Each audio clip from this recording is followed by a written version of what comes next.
Now discuss the unit metal and non-metals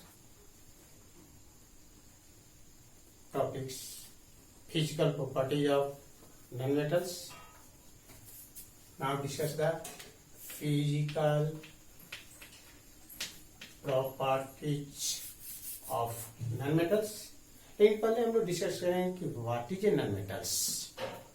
तो generally metals का हमने आपको दिखाया था कि नॉन मेटल्स जो होंगे उनके outer most orbit of electron जो होगा वह आउटर मोस्ट ऑर्बिट इलेक्ट्रॉन 1, 2, 3 होगा. लेकिन नॉन मेटल के लिए हम डिस्कस जब करेंगे तो नॉन मेटल का आउटर मोस्ट इलेक्ट्रॉन जो होगा वह जनरली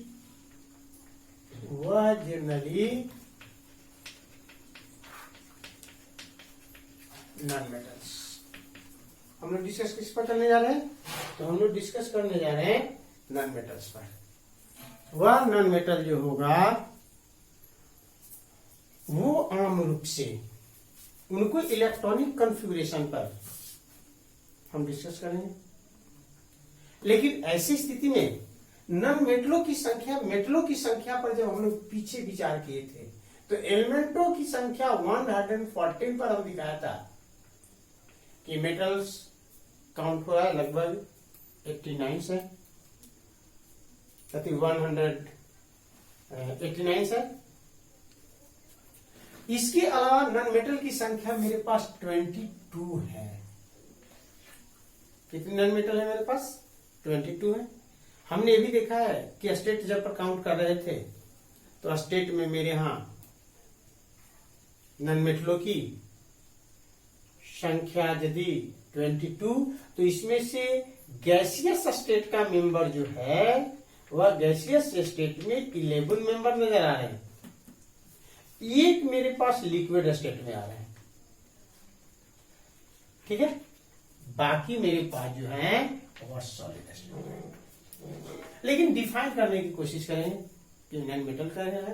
तो नॉन मेटल की ऐसी स्थिति में हम कॉन्फ़िगरेशन पर उनके इलेक्ट्रॉनिक स्ट्रक्चर पर डिस्कस करेंगे कि यदि विच एलिमेंट्स है या विच है 4, 5, 6, 7 और 8 इलेक्ट्रॉन आउटर मोस्ट ऑर्बिट का होगा तो वह जनरली कहलाएगा non metal. Define please. When या which have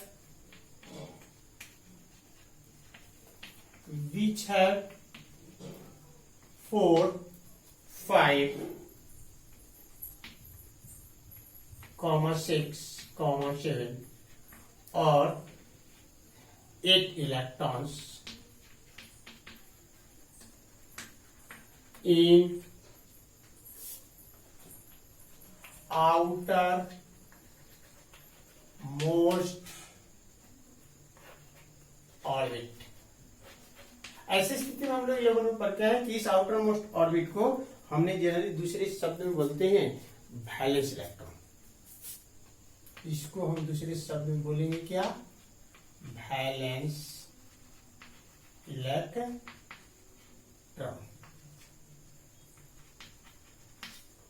outer most orbit के इलेक्ट्रॉन को हम लोग बोलते हैं क्या? Valence electron.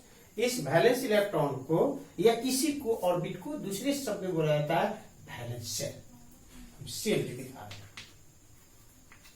और इलेक्ट्रॉन को काउंट किया जाए तो ऑर्बिट को हम छोड़ ले रहे हैं तो शेल काउंट कर रहे हैं. यदि इसको इलेक्ट्रॉन को काउंट करेंगे तो वह कहलाएगा वैलेंस इलेक्ट्रॉन. ऐसी स्थिति में जब एग्जाम्पल हम लेने के लिए तैयार हैं तो एग्जाम्पल में मेरे पास कार्बन को हम ले रहे हैं जिसका एटॉमिक नंबर 6.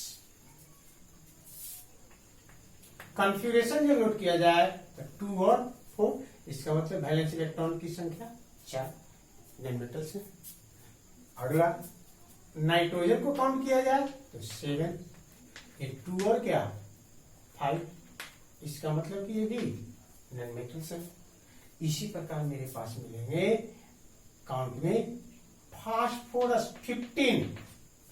इनका कॉन्फ़िगरेशन 2 एक क्या 5 काउंट होगा. वैलेंस इलेक्ट्रॉन 5 है. बैलेंस इलेक्ट्रॉन कितना काउंट हो रहा है? 5. इसका मतलब कि नॉन मेटल्स है।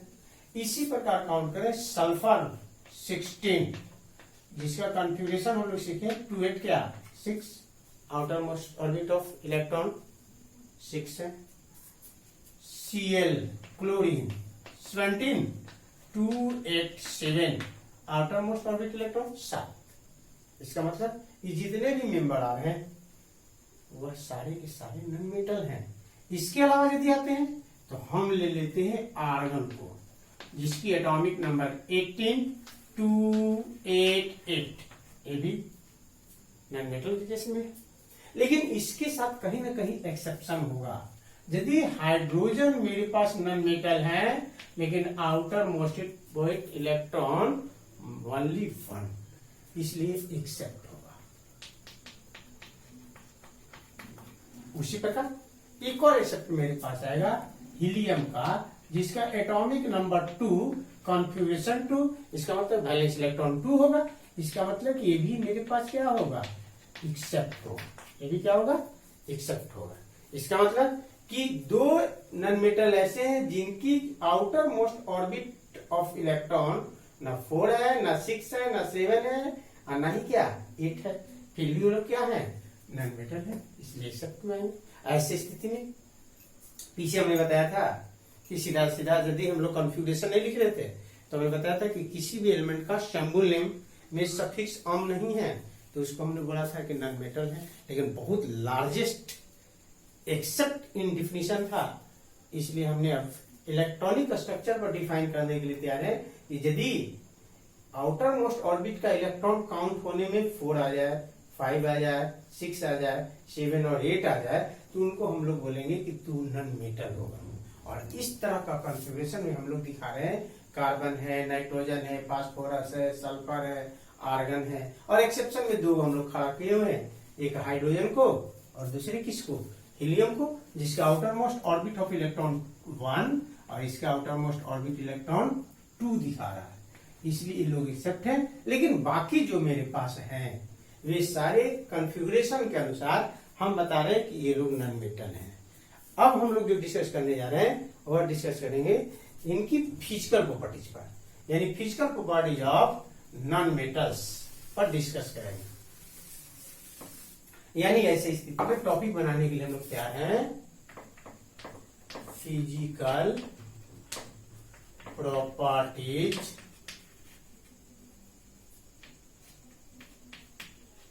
Of non metals. डिस्कस हम लोग किस पे करेंगे, physical properties of non metals पर। लेकिन थोड़ा सा ध्यान दिया जाए, यहाँ एक शब्द हमने जिस समय आपको पढ़ा रहे थे मेटल, तो उनके में यूज होने वाले वर्ड लेटर्स, वर्ड में यूज होने वाले लेटर को हमने उस पर फिजिकल प्रॉपर्टीज का सहारा लिया था। यहाँ एक शब्द है नन, माने मेरे पास नो, नन मीन्स क्या, नो, जिसमें नो लगा हुआ हो। और ऐसी स्थिति में हम मेटल को बोला था कि मेटल अपने बता रहा है कि एम से कह रहा है कि हम मेलेबल हैं, यानी मेलेबल होने का अर्थ है कि जिसको सीट में चेंजेबल्स होगा। सीधे कह रहा है कि कंडक्टर ऑफ इलेक्ट्रिसिटी है। दूसरी चीज बता रहा है कि कंडक्टर ऑफ थर्मल है, यानी हीट है। और दूसरी चीज वो अपने बता रहा है कि हमारे पास लस्टर होगा। लेकिन जिनके पास ये सारे गुण दिखाई नहीं देगा, नन माने क्या, नो, यानी no malleable, no conductor of electricity and thermal and no lustre दिखाई देगा, तो उसको हम लोग बोल देंगे कि वह नॉन मेटल होगा। क्या होगा, नॉन मेटल होगा। ऐसी स्थिति में नॉन मेटल, मेटल की प्रॉपर्टी डिस्कस करने में हम आपको दिखाया था, फिजिकल स्टेट काउंट कराया था, मेलेबिलिटी काउंट की थी, डक्टिलिटी काउंट किए थे, उसके बाद मेल्टिंग पॉइंट काउंट किए थे, बॉइलिंग काउंट किए थे, कंडक्टर ऑफ इलेक्ट्रिसिटी था, कंडक्टर ऑफ थर्मल यानी हीट था, डेंसिटी था, हार्डनेस था। उसी प्रॉपर्टीज का हम लोग सहारा लेंगे और ऐसी स्थिति में सबसे पहला डिस्कस करेंगे वह होगा फिजिकल स्टेट। फिजिकल स्टेट हम किसको डिस्कस करने जा रहे हैं? फिजिकल स्टेट को। फिजिकल स्टेट जो होगा वो हम लोग पीछे भी पढ़ चुके हैं, आ रहे हैं कि फिजिकल स्टेट पर जनरली जितने भी मैटर है उनको क्लासिफाइड जो करें और 3 है। मेरे पास सॉलिड होगा, लिक्विड होगा और गैस होगा। उसमें से इनके पास क्या होगा? तो नॉन मेटलों की संख्या मेरे पास दिखाई जा रहा है। नॉन मेटल जो मेरे पास है वह संख्या में 22 दिखा रहे हैं और ये तीनों स्टेट को एक्सेप्ट कर रहा है, सॉलिड को भी, लिक्विड को भी और क्या, गैस को भी। तीनों स्टेट लेने के लिए तैयार है। सॉलिड है, लिक्विड है और क्या, गैस है। और यदि सॉलिड और लिक्विड स्टेट में आ जाए तो इस संख्या में मात्र 1 है। कितना दिखा रहा है? मात्र 1 दिखा रहा है। गैसियस स्टेट में संख्या में 11 दिखा रहा है और बच गए मेरे पास 10 गो मेंबर जो है वह सॉलिड स्टेट है। गैसियस स्टेट का मेंबर अपने आप दिखा रहा है 6 गो। तो आपको आम रूप से जिसको हम लोग पीरियोडिक टेबल में एकदम राइट साइड में जो ग्रुप 18 का मेंबर जिसको हमने बोला है अक्रिय गैस हीलियम यानी नोबेल गैस, इनर्ट गैस, ही ने अगर कर करो 0 हम चलिए। इसके अलावा कौन मेंबर होंगे? तो नाइट्रोजन है, ऑक्सीजन है, क्लोरीन है, हाइड्रोजन है। लिक्विड स्टेट का एकमात्र मेंबर पास है वह है ब्रोमीन। वो कौन सा है? ब्रोमीन। सॉलिड स्टेट में मेरे यहां मिले सल्फर है, फास्फोरस है, कार्बन है। इस तरह मेंबर जो मिले वह मेरे सॉलिड स्टेट में, यानी एलिमेंटों की संख्या 22, 10 गो सॉलिड स्टेट में, एक लिक्विड स्टेट में, 11 गो मेरे पास क्या होगा? गैसियस स्टेट में होगा। यानी out the 22 non-metal, out of the 22 non-metals, 10 non-metal यानी 10 non-metal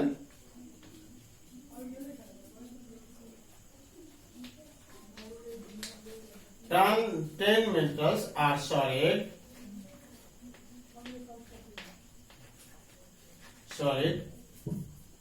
11 are gases and only 1 that is bromine,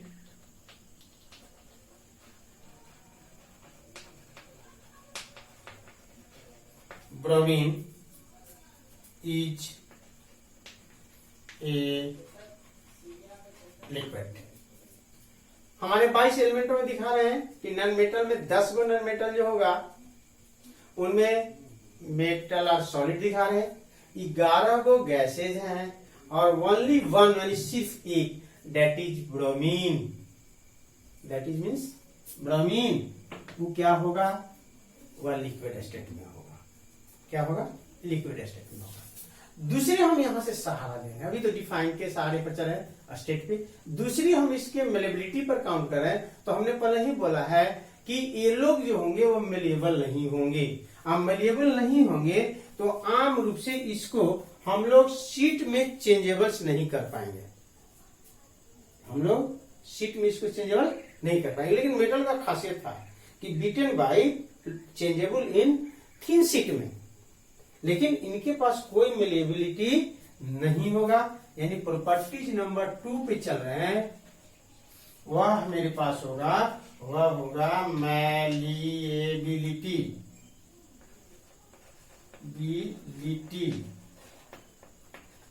बता रहे हैं कि इसको हम लोग थिन शीट में नहीं चेंज करेंगे, जबकि मेटल जितने भी थे वे उनको beat by changeable in thin sheet में। तो ऐसे स्थिति में नोट किया जाए कि non metals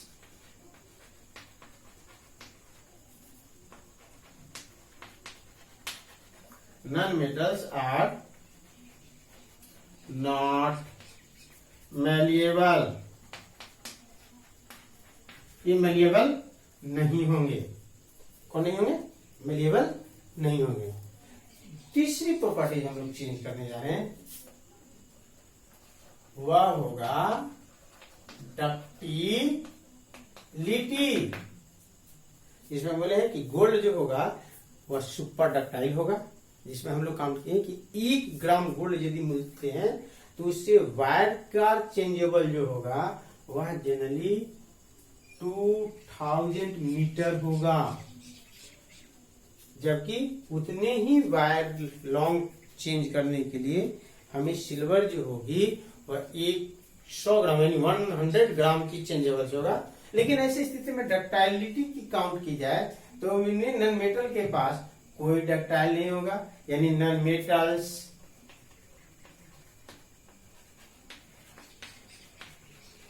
are not ductile.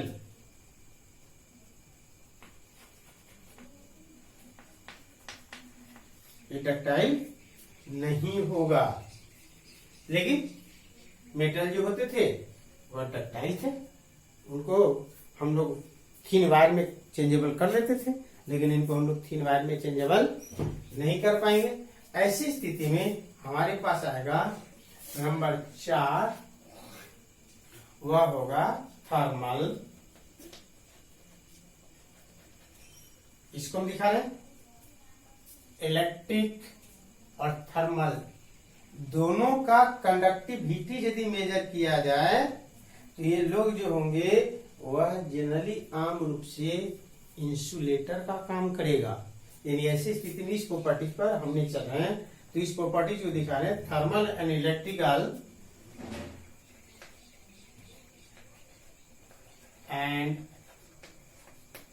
Electrical conductance.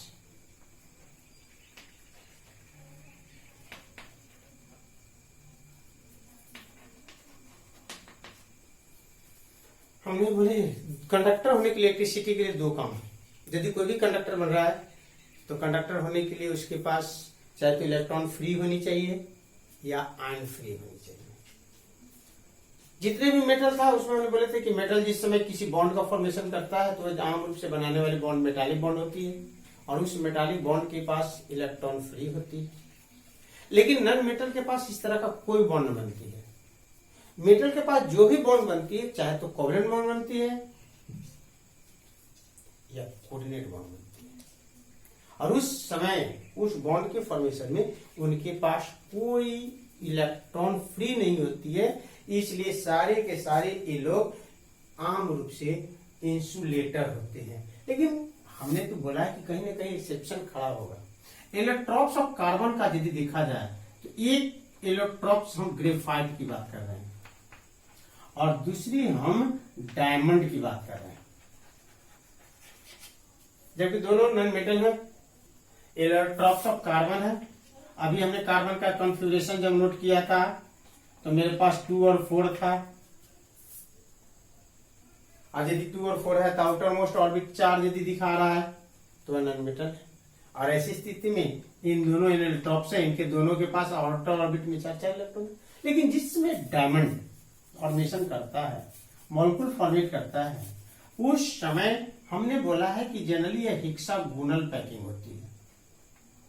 और हेक्सागोनल पैकिंग में ये 1 इलेक्ट्रॉन इसके पास फ्री हो जाती है।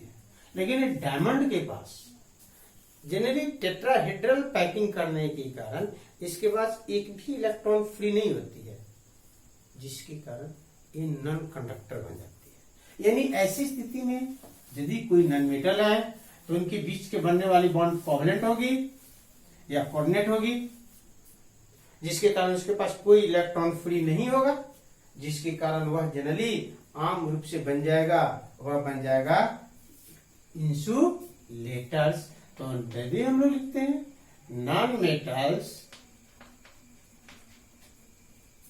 Are bad conductor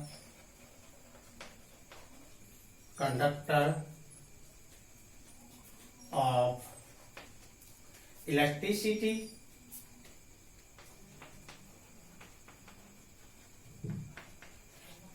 and thermal, तो थर्मल को कहीं कहीं हमने हीट भी लिखा जाता है, इसलिए हम लिखा रहे हैं क्या, हीट।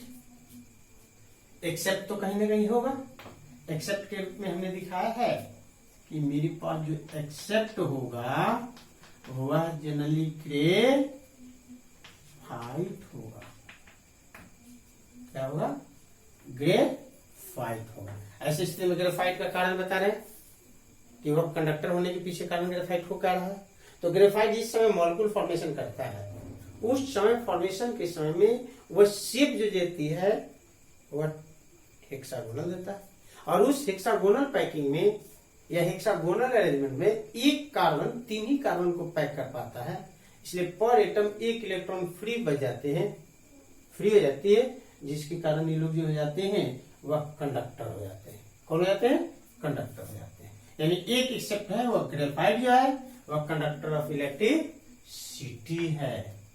अगला प्रॉपर्टीज पर यदि हम लोग नजर डालते हैं तो जनरली इनकी मेल्टिंग और बॉइलिंग पॉइंट पर जरा सोचा जाए, जिसको मेल्टिंग पॉइंट हम आम रूप से बोले हैं कि मेटल का होती है वह हाई होती है, कहीं कहीं एक्सेप्ट भी है कुछ जिनकी मेल्टिंग पॉइंट लो होती है, लेकिन नॉन मेटल की बॉइलिंग पॉइंट यदि काउंट किया जाए तो इनकी मेल्टिंग पॉइंट जो होती है वह लो मेल्टिंग पॉइंट और लो बॉइलिंग पॉइंट होती है, लेकिन एक्सेप्ट भी है। अभी देख रहे थे एलोट्रॉप्स ऑफ कार्बन का, जिनका मेल्टिंग पॉइंट हम लोग लगभग 3000 अप्रोक्सीमेटली टू 3800 काउंट करते हैं, जिनका हाई है, लेकिन नॉन मेटल का मेल्टिंग पॉइंट जो होती है वह जनरली लो होती है। यानी properties number 4, melting and boiling point.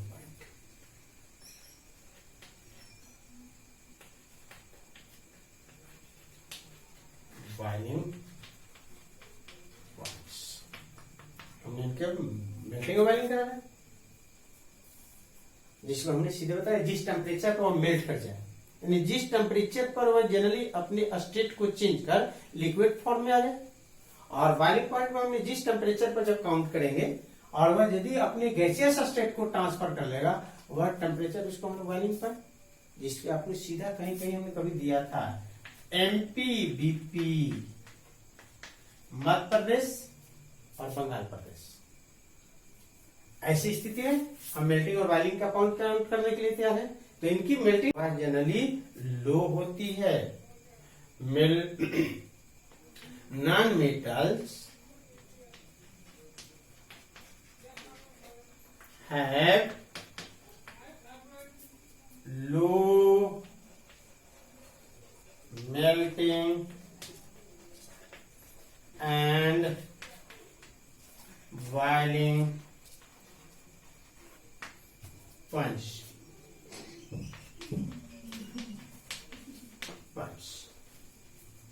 लेकिन हमने कहा ना कि रिसेप्ट में मेरे पास है वह डायमंड है और ग्रेफाइट्स है। एक्सेप्ट में नोट करने के लिए हम लोग तैयार हैं, वह दिखा रहे हैं डायमंड, जिसकी मेल्टिंग पॉइंट हम लोग दिखा रहे हैं वह है MP इक्वल टू 3873 केल्विन, और ग्रेफाइट का जब नोट कर रहे हैं तो इनकी MP जो नोट कर रहे हैं वह मेरे पास जो होगा वह 3773 केल्विन होगा। बस इसमें चेंज है, वो सारा बहुत सेलेक्टर बड़ा अलग अलग लिखते हैं, लेकिन हम अभी अप्रोक्सीमेटली टू वेरिएबल वैल्यू दे रहे हैं, वह 3773 केल्विन। कहीं कहीं हमने देखा है कि मात्र 700 केल्विन ही मेजर करते हैं, लेकिन अभी कई जगह दिख रहा है कि 3773, जबकि ग्रेफाइट का 3873 केल्विन मेजर की जा रही है। इसीलिए तो कभी कभी इसको लुब्रिकेंट के रूप में हम खूब यूज करते हैं। उस इंस्ट्रूमेंट में जहां हीट फॉर्मेशन बहुत ज्यादा होती है वहां पर इसको लुब्रिकेंट के रूप में भी हम यूज कर पाते हैं ग्रेफाइट का। तो क्या देखा है कि जनरली नॉन मेटल का मेल्टिंग और बॉइलिंग पॉइंट जो होती है वह लो होती है, लेकिन दो मेरे पास एक्सेप्शन है, एक डायमंड है और एक ग्रेफाइट है, जिनकी मेल्टिंग पॉइंट जो होती है वह हाई होती है। अगला हम लोग नजर डालें प्रॉपर्टी नंबर 5 पे, जिसको हम लोग दिखा रहे हैं डेंसिटी।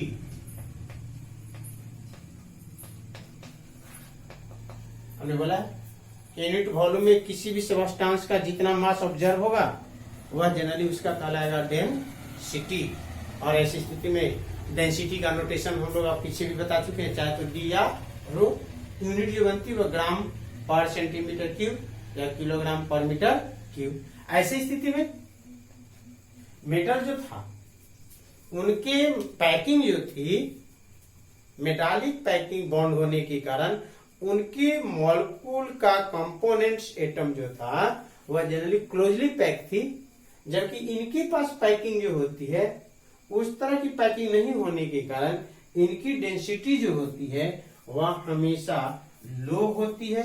यानी non metals had low density. इनका जो होगा वह लो डेंसिटी होगा, लेकिन मेटल के पास क्या था, हाई डेंसिटी था।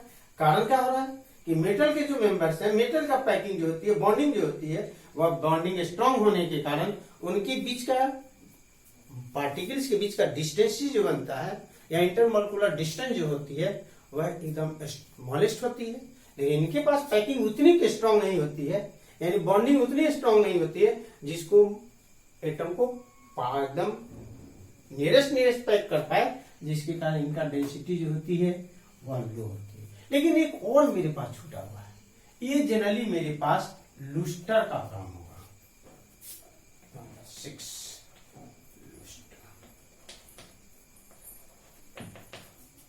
लूस्टर या लूस्टस, जिसको चमक, मेटल में एक साइन होती है जिसको पॉलिश करने पर एक साइन दिखाई देती है, सो साइन करता है, लेकिन इनके पास सो साइन नहीं होती है। यानी नॉन मेटल कोई भी लूस्टर नहीं होते हैं, लेकिन कहीं तो एक्सेप्शन है जिनके पास ग्रेफाइट है और आयोडीन है जो अपना एक लूस्टर शो करते हैं। और ऐसी स्थिति में चलते लूस्टर के लिए नॉन मेटल्स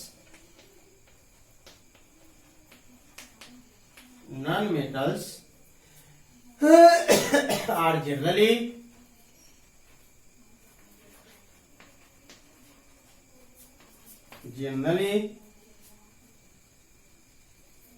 नॉन लूस्टर्स। इनके पास कोई लूस्टर नहीं होगा। क्या होगा? कोई लूस्टर नहीं होगा। ऐसी स्थिति में यदि हम लोग चला जाए तो डक्टिलिटी भी देख लिए, मेल्टिंग भी दिया, डेंसिटी भी दिया, लूस्टर भी दिया, फिजिकल स्टेट भी दिया। यानी ऐसी स्थिति में ये सारे के सारे एकदम बिल्कुल अपोजिट हैं। सीधा दिखा रहा है नॉन मीन्स क्या? नहीं। यानी मेटल का प्रॉपर्टी मेरे पास नहीं होगा, मेटल का प्रॉपर्टी मेरे पास नहीं होगा, जिसमें बता रहा है कि मेटल अपना लस्टर दिखाता है, मेरे पास कोई लस्टर नहीं होगा। ये कह रहा है कि मेरे डेंसिटी हाई हो, ये कह रहा है कि मेरा डेंसिटी लो होगा। ये बता रहे हैं कि हम इलेक्ट्रिक और थर्मल का कंडक्टिविटी कहेगा, ये कहेगा कि हम इलेक्ट्रिक और थर्मल का कंडक्टिविटी नहीं हो। दूसरी चीज ये कह रहा है कि हम मेलेबल हैं, ये कह रहा है कि हम मेलेबल नहीं है। इस आधार पर हम उनकी फिजिकल प्रॉपर्टीज का विश्लेषण कर पाएंगे। और ऐसी स्थिति में हमें इस पर तैयार रहना है। कभी कभी बोर्ड आपसे मांग देती है कि right the difference between metals and non metals. अभी हम आपके लिए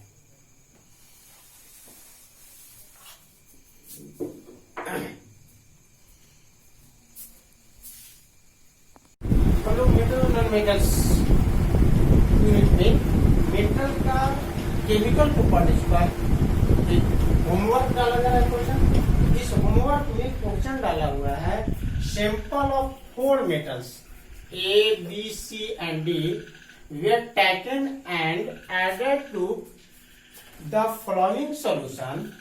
The result obtained have been tabulated. जो हमको रिजल्ट मिला है उसको हम एक टेबल बना दिया है जिसमें मेटल्स को A, B, C, D लिया है। मेटल A को आयरन 2 के सल्फेट के सॉल्यूशन में डाला है तो कह रहा है कि नो रिएक्शन है। यदि कॉपर सल्फेट के सॉल्यूशन में डाला जा रहा है 2 का तो ये कह रहा है कि मेरे पास डिस्प्लेसमेंट होगा। जिंक सल्फेट के सॉल्यूशन में कह रहा है कि मेरे यहाँ कोई रिएक्शन नहीं दिखा रहा है, इसमें भी कोई चेंजेस नहीं है। इसी प्रकार बी को यदि आयरन 2 के में डाला है तो डिस्प्लेसमेंट दिखा रहा है, कॉपर 2 में डाला है तो कोई डिस्प्लेसमेंट दिखा रहा है, और यहाँ नो रिएक्शन है, यहाँ भी नो रिएक्शन है। इसी तरह 4 का ऑब्जर्व दिया है। फिर मैंने लिखा है use the above table to answer the following question about metals A, B, C and D। Question number A लिखा है which is the most reactive metals, यानी A, B और C में कौन सबसे मोस्ट रिएक्टिव है। नंबर बी में what would you observe if B is added in solution of copper 2 sulphate, यानी यदि B को कॉपर 2 के सल्फेट के सॉल्यूशन में डाल दिया जाए तो कौन सा ऑब्जर्व होगा, यानी ऐसी स्थिति में कौन सा होगा। तीसरा क्वेश्चन डाला जा रहा है arrange the metals A, B, C, D in the order of decreasing reactivity. इनके रिएक्टिविटी को डिक्रीजिंग ऑर्डर में रख देना है कि कौन सबसे बड़ा होगा और कौन सबसे छोटा होगा। इसको आप अपने करके रखिएगा। Thank you.